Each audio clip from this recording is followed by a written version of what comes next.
Have you ever tried explaining something that mattered to you, only to stop halfway through because you realized the other person wasn't really hearing what you meant? They weren't being unkind, they weren't interrupting, but somewhere inside you felt the effort of explaining became heavier than the hope of being understood. So you changed the subject. Most of us have done that at some point. Being understood is one of those experiences that's difficult to measure but easy to recognize. You know how it feels. You leave a conversation thinking, ugh, that's exactly what I was trying to say. Not because the other person agreed with you, because they understood you. Agreement and understanding aren't the same thing.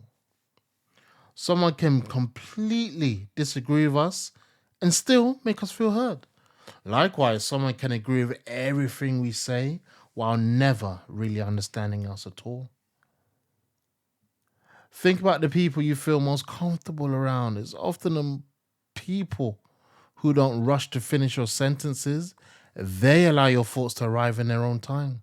They ask a question instead of making an assumption. They don't seem uncomfortable if you pause for a moment to find the right words. Those moments might seem small, yet they quietly shape how safe a conversation feels. Sometimes we make the mistake of believing that being understood depends on explaining ourselves better. Of course, clear communication matters, but understanding is created by two people. One person speaks, the other chooses how they listen.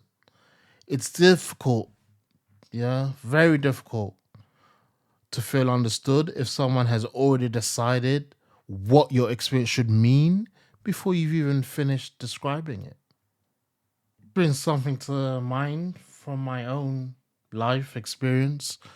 I got back from China and semi fluent in Mandarin, and I was in a clothing store and I could hear some Mandarin speaking customers trying to speak to the staff member behind the counter, and staff member behind the counter spoke English and they were speaking Mandarin. So I stepped in and asked in Mandarin, like, would you like me to help? And then I helped to facilitate what their needs were to the member of staff. And the member of staff felt, wow, thanks so much for helping. And the looks on the customers' faces for feeling heard and understood, that was priceless for me because it meant that them feeling heard and understood then allowed them to communicate their needs to the staff member. There's another side to this because, we all want to be understood, but how often do we offer that same gift to other people? It's surprisingly easy to listen while preparing our reply. Come on, finish what you're saying. Come on, I've got this thing I want to say. And I want to say it right now because I might forget to say it. Or while deciding whether we agree. What's this person saying? Do I? Yeah. Or while thinking about something similar that's happened to us. Yeah. That feels very familiar to what happened to me last week.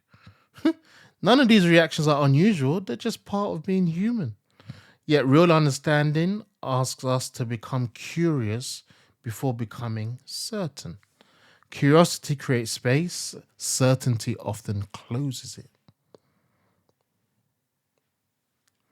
One question I found quietly helpful is this: what might I be missing? It's a simple question, yet it changes the way we listen.